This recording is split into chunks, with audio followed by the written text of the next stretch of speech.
최근 장 대표는요, 연일 강성 보수층 챙기기에 주력하고 있습니다. 네, 장동혁 대표는 어제도 한 보수 성향 유튜브 채널에 출연을 해서 내년 선거를 보수 진영 결집의 분기점으로 규정을 하면서 당내외 우파층의 총력 대응을 강조했습니다.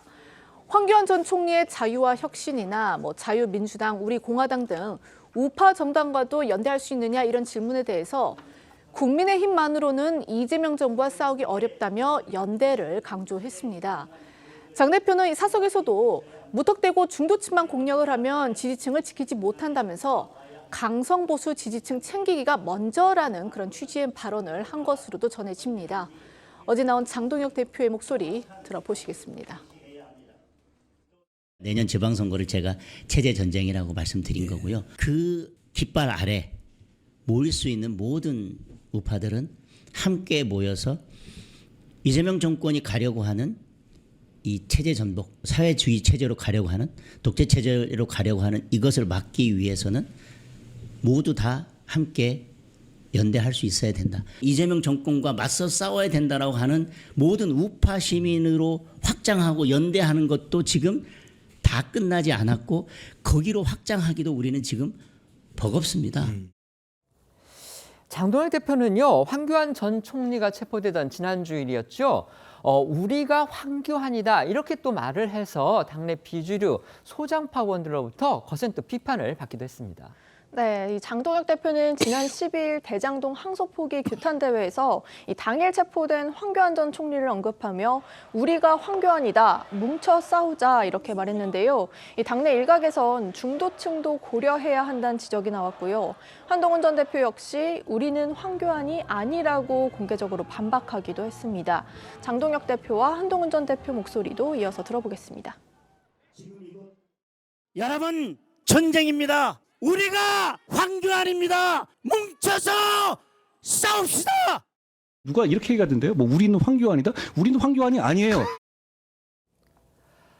국민의힘 안팎에서는요, 이렇게 중도층보다는 이제 강성 보수 지지층 이들을 주로 삼고 그들만을 보고서 나가는 듯한 이런 장동혁 대표의 전국 운영 방향이 결국 국민의힘의 어떤 정당 지지율에 영향을 미치는 거 아니냐, 지금 이런 우려와 비판이 많은데요. 가령 예를 들어서 국민의힘의 지지율이요, 무당층보다도 더 낮다. 이런 여론조사 결과를 두고서 지금 국민의힘 안팎에서 장 대표를 향한 비판론이 비등한 겁니다. 그렇습니다. 이 한국갤럽이 지난 11일에서 13일까지 진행한 여론조사 결과인데요.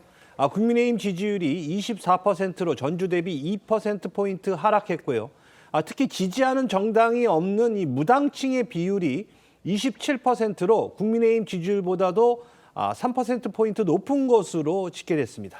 물론 이 수치, 그러니까 전주 대비 2%포인트 하락했다든지 아니면 무당층이 국민의힘보다 3%포인트 높다, 이거는 정확히 따지면 좀 더 면밀하게 말씀을 드리면 오차범위 내에 있기 때문에 높다 낮다를 갖다가 직설적으로 이렇게 평가하기는 좀 힘든 건 사실입니다만, 어쨌든지 여론조사는 흐름이 중요하기 때문에 그 흐름만 본다면 결국 국민의힘의 지지율이 정체, 답보 또는 이렇게 하락하는 추세에 있다는 거, 결국 이게 더 중요한 지표라는 거를 다시 한번 말씀을 드리겠습니다.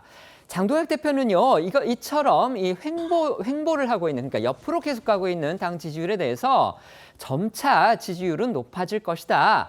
연말까지는 보수 지지층에 무게중심을 둬야 한다. 이런 입장을 내놨습니다.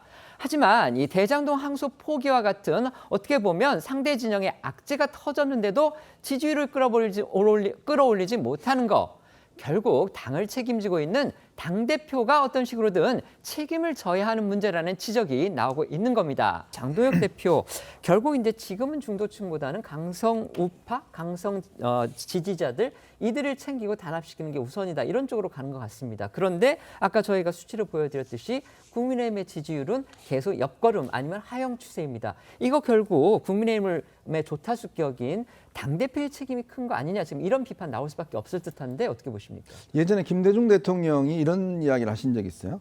정치인은 선비적인 문제의식을 갖더라도 상인적인 형실 감각을 가져야 된다라는 이야기를 한 적이 있습니다. 자, 지금 이 장동혁 대표와 정청래 대표의 공통점은 뭐냐면 중도는 없다, 이렇게 주장을 하고 있어요. 근데 우리가 객관적인 여론조사 결과를 보면 과연 중도가 없느냐. 그리고 선거 현장에 제가 보면 중도의 표심에 따라서 결국은 승패가 가늠되는 게 거의 모든 선거 다 그렇습니다.